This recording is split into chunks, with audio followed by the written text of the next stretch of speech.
Weapons, sebuah film psychological horror dan misteri yang banyak diomongin di timeline kalian dan timeline gue juga tentunya. Dan gue coba untuk nonton karena ibu negara pengen banget nonton bareng gue, ya pasti karena dia nggak mau serem sendirian. Dan perlu gue peringatkan bahwa gue juga nggak terlalu mencintai genre di horor-hororan movie, tapi ya sesekali gue tetap nontonin. Dan ini pertama kali gue mencoba untuk nge-review movie horor dan semoga kalian tidak terlalu banyak marah-marah.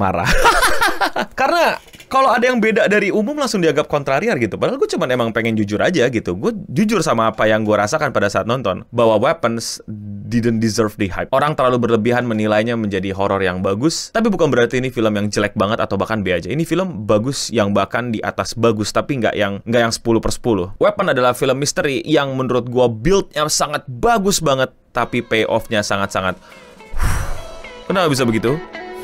Akhirnya bulan Agustus. Vibe-nya tuh kayak kemerdekaan dan kebebasan. Di bulan yang bebas ini, lu pada tuh udah bebas belum dari keribetan mengelola bisnis? Bebas dari ngurus invoice, ngurus quotation, ini itu, bikin website, sales, dan lain-lain. Emang bisa ya pebisnis tuh terbebas gitu ya dari keribetan-keribetan ngurus gitu-gituan? Ya bisa lah, kan ada Odoo. Odoo menawarkan all-in-one solusi buat bisnis lu. Kalau bikin invoice sama quotation masih manual mah, ya belum bebas namanya. Pakai Odoo, mulai dari template-nya, ngatur due date dan follow up, sampai pencatatan keuangan dari setiap transaksi, otomatis. Nggak ada lagi tuh bikin dari ulang, masukin lagi pelan-pelan satu-satu, datain data itu. Nggak ada. Lu bebas. Kagak ribet. Data-data jualan, data-data beli barang, itu juga langsung bisa diolah jadi report. Jadi nggak usah ngecekin lagi atu-atu. Mana nih, file kemana nih, gua taruh mana nih, gua simpen di mana nih. Kok bisa gitu? Ya karena pakai Odoo. Lu bisa lakuin itu semua tanpa harus pindah-pindah aplikasi. Oh ya, balik lagi soal kebebasan dan kemerdekaan. Kalau mau jualan online bebas tanpa kena biaya potongan, itu juga bisa loh, lewat Odoo. Yes, bikin websitenya, jadi bisa jualan langsung sendiri. Aduh no, gue nggak bisa bikin website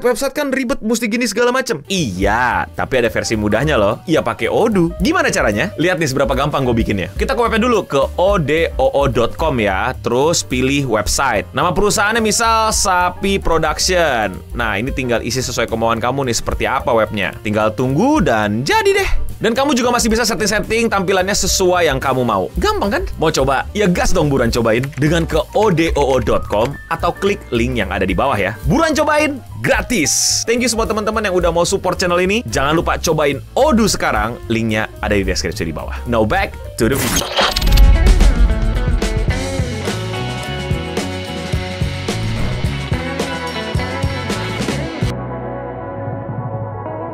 Weapons adalah cerita tentang sebuah wilayah yang tiba-tiba anak-anaknya menghilang entah kemana tanpa ada jawaban. Salah satu orang yang diduga mempengaruhi ini semua adalah si guru baru yang ngajar di kelas yang semua muridnya hilang kecuali satu murid. Menurut gue secara premis cukup menarik banget, dan secara penamaan judul, simbolisasi orang-orang lari begini sambil kakinya ngangkat satu, itu menurut gue sangat-sangat unik dan menarik dan quirky bahkan. Jadi kayak gue pengen nonton gitu, yang dimana gue sangat jarang suka sama film-film horor. Namun bukan berarti gue benci banget. Gue suka sama horor-horor yang misteri, yang dimana tuh logiknya tuh pas, sesuai, dan masih bisa dihantam gitu kayak exorcism dan lain-lain. Jadi bukan cuman jump scare gitu.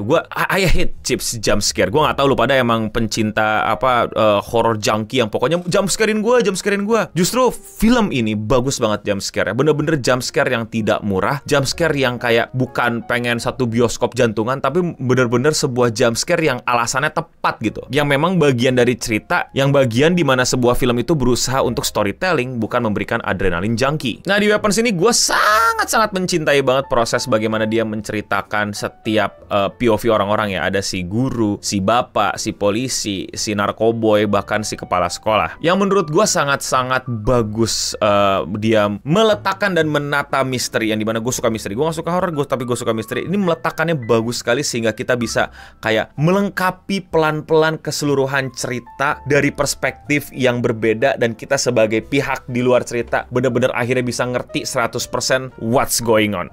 Problem besar dari movie ini adalah ketika itu menjadi 100%, kok kayaknya Makanya gue bingung di IMDb tiba-tiba dimasukin ada dark comedy yang dimana ada komedinya. Yang gue ngerti komedinya di mana karena kita spoiler alert. Aduh ini gimana ya? Maksudnya lu pada udah baru nonton apa gimana? Gue takut sekarang ini pertama kali gue nonton film horor dan reviewnya gitu. Jadi mungkin buat penonton baru ini review No Bening, udah pasti No Bening makan spoiler. Jadi spoiler alert. Dan iya, jadi di ending tuh ada komedinya yang tiba-tiba akhirnya pelaku utamanya dibunuhin sama children. Cuman menurut gue tidak terlalu apa ya, katarsism gitu ketika menonton, lebih kepada kayak gitu. Gue suka banget bagaimana setiap aksi dari pemeran-pemeran di video ini adalah berupaya untuk menemukan misteri dan pelan-pelan kita didapetin misteri. Sedikit demi sedikit halaman dibuka, sedikit demi sedikit juga clue-clue baru kita dapat menuju kepada titik temunya. Apakah ini semua apa? Apakah ini semua bagaimana? Apakah ini semua kenapa? Yang jadi cukup menyebalkannya adalah ternyata itu semua terlalu tipis sehingga pada saat kita buka halaman terakhir kita kayak cuma mendapatkan beberapa kalimat yang kayak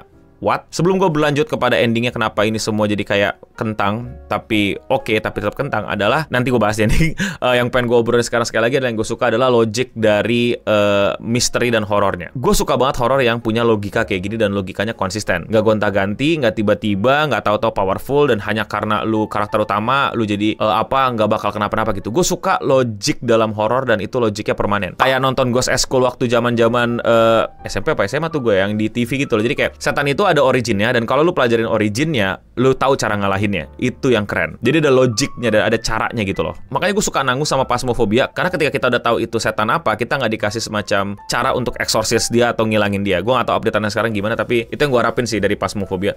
But anyways, Weapons itu gue suka banget logik santetnya yang dimana banyak orang mengkritik kayak di Indonesia udah sering santet-santetan, di Amerika baru sih segala macam. Gue nggak masalah, itu fine-fine aja buat gue. Gue suka banget logik mereka bahwa lu butuh barang dari seseorang, lu butuh rambut dari seseorang, dan lu pakai darah lu dan lain-lain, persis kayak santet di sini. Walaupun kita masih nggak tahu ya batang-batang itu batang-batang apa, walaupun kita tahu itu potnya dia gitu ya, tapi tanaman apa gitu ya. Tapi gue suka itu konsisten. Maksudnya adalah ya bener-bener mesti ada rambut, nggak bisa tiba-tiba kalau dengan kekuatan cinta dan kekuatan persahabatan tidak akan kena, tidak akan ngaruh. Mau apapun lu, kalau misalnya lu ada rambutnya keambil dan udah ada ritual ngiket etek, lu tetap diuber. Dan juga simply kayak yang tadi tuh lonceng dan barang kesukaan gitu, barang yang ada namanya gitu. Jadi kayak belongingsnya gitu, yang dimana kita tahu juga itu diambil milik kepala sekolahnya gitu untuk dikontrol dengan loncengnya. Dan di akhir si bapak-bapak juga bisa dikontrol karena kalungnya diambil. Jadi gue suka logic mereka konsisten dan nggak tiba-tiba ada kekuatan friendship, nakama, love ibu dan anak yang kayak di Fantastic Four tiba-tiba jadi kuat si Susan gitu. Itu nggak ada. Gue suka banget. Bener-bener pakai logic itu tanpa peduli emosional manusia dan perasaan cinta dan kasih sayang. Mantap. Sangat gue suka. Tapi apa yang gue nggak suka? Ya adalah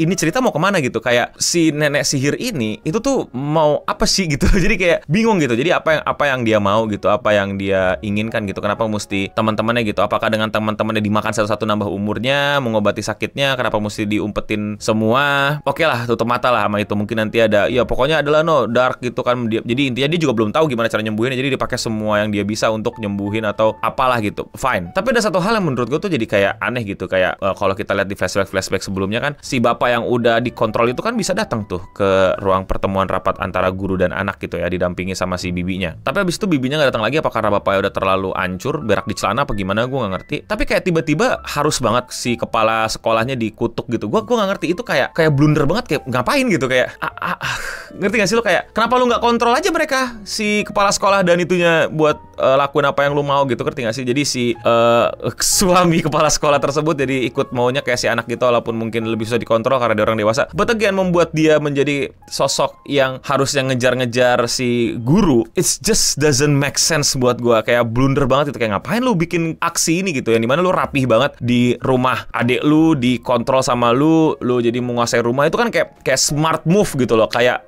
intellectual move, strategic move gitu. Terus tiba-tiba kenapa tiba-tiba dia mesti ngurusin kepala sekolah gitu, kayak ya gue tahu ditekan, mesti ngomong sama ini ya, iya, cuman kayak ngerti gak sih maksud gue? Iya, ada semacam tekanan untuk dia bisa lepas dari si kepala sekolah, tapi cara dia melepasnya itu blunder banget gitu. Apalagi disuruh tengah hari bolong ngejar-ngejar si guru gitu, kayak nah. Terus awal-awal ya cewek nyeritain itu anak kecil, ternyata nggak bagian dari cerita, bener-bener out of nowhere, orang beda aja. Dan astral projection si bapak yang anaknya hilang, yang menurut gua sayang banget, yang kita udah ngeliat senjata dan 217 di atas rumah, tapi itu semua jadi kayak kebetulan gitu loh, nggak ada hubungannya sama cerita. Nggak tahu kenapa kayak sayang banget.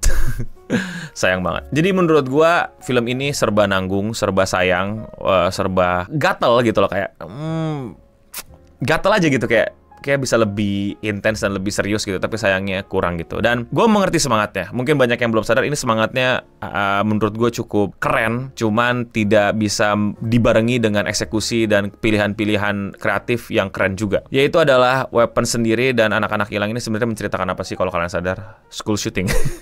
Penembakan bocil-bocil di Amerika di sekolahnya sendiri yang banyak banget, dan pemerintah nggak bisa berbuat apa-apa, malah bikin peraturan yang makin aneh dan makin gak jelas. Kayak kalau kalian tahu guru-guru jadi boleh pegang senjata, kayak what? Dan anak-anak menghilang tanpa sebab, ya kan? Padahal mereka cuma anak-anak, makanya namanya weapons. Terus apa ya? Ya itu semua dikait-kaitan dengan hal-hal lainnya. Padahal solusinya adalah ya ban the weapons instead of malah dibikin senjatanya makin beredar, malah nyalain gurunya, malah nyalain ini segala macam. Padahal udah ada sebuah hal yang obvious, freaky, aneh, yaitu adalah si Bibi yang weirdo, kelihatan banget aneh, masuk sekolahan gitu, menjadi the weapons gitu loh, menjadi sosok entitas aneh tapi masih di welcome gitu sama guru-guru dan sama kepala sekolah dan para staff. Padahal beberapa staffnya udah mengingatkan nih orang aneh gitu. Sebuah analogi menurut gue bahwa the problem is obviously in front of you, senjata. But again, menurut gue tidak sewah itu yang didapatkan di film. Malah dibuatnya jadi dark comedy yang di ending yang akhirnya ya gue ngerti lah, mungkin spirit anak-anak yang menjadi korban school shooting pengen ngoyak-ngoyak mereka yang sampai sekarang masih saja mengizinkan senjata beredar di